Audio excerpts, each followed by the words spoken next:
नमस्कार दोस्तों, 18 अगस्त 1945 पूरी दुनिया में वर्ल्ड वॉर 2 खत्म होने की कगार पर थी। हिटलर खुदकुशी कर चुका था और जापान घुटने टेक चुका था। तभी एक खबर आती है जिसने पूरे भारत को झकझोर दिया। नेताजी सुभाष चंद्र बोस अब नहीं रहे। लेकिन दोस्तों, क्या आपको पता है कि उनकी मौत आज भी भारत की सबसे बड़ी अनसॉल्व्ड मिस्ट्री क्यों मानी जाती है?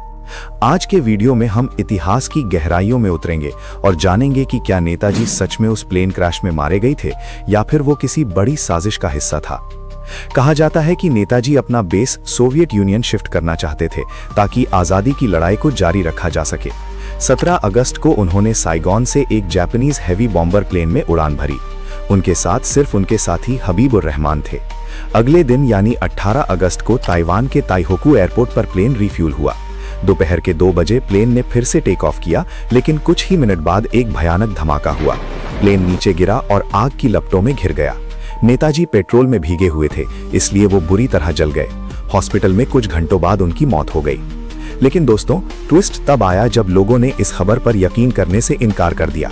इसका एक बड़ा कारण था रेड फोर्ट ट्रायल्स। ब्रिटिश ने INA के 3 अफसरों पर मुकदमा चलाया, जिसे पूरे देश ने देखा।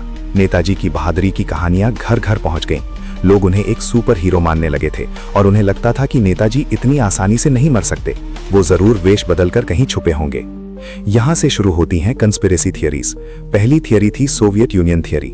कुछ लोगों का मानना था कि नेताजी रशिया पहुंच गए थे, लेकिन वहां उन्हें स्टालिन ने कैद कर लिया। दूसरी और सबसे मशहूर थियरी थी गुमनामी बाबा की।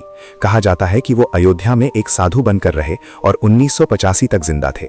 लोग कहते थे कि ये बाबा हूबहू नेताजी की तरह दिखते थे और फ्लूइड इंग्लिश बोलते थे। लेकिन दोस्तों, 2002 में जब उनका DNA टेस्ट हुआ तो वो नेताजी के परिवार से मैच नहीं हुआ।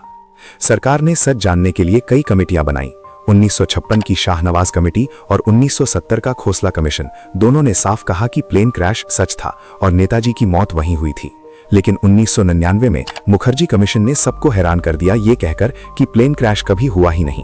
मगर इस रिपोर्ट में कई फैक्चुअल गलतियां थी, जैसे कि उन्होंने DNA टेस्ट का ऑफर ठुकरा दिया और पुराने अखबारों के सबूतों को नजरअंदाज किया। इसलिए पार्लियामेंट ने इसे रिजेक्ट कर दिया। सबसे बड़ा सवाल आज भी ये है कि जापान ने आज भी 3 सीक्रेट फाइल्स को क्लासिफाइड क्यों रखा है? क्या उनमें प्लेन क्रैश की साजिश का कोई सबूत है? हालांकि नेताजी का परिवार और उनकी बेटी अनीता बोस यही मानते हैं कि उनका देहांत ताइहोकू में ही हुआ था। दोस्तों, नेताजी की लेगेसी को सम्मान देने का सही तरीका उनकी मौत पर बहस करना नहीं, बल्कि उनकी बनाई इंडियन नेशनल आर्मी की यूनिटी और उनकी देशभक्ति से सीखना है। वीडियो पसंद आई तो लाइक और सब्सक्राइब जरूर कीजिएगा। मिलते हैं अगले वीडियो में।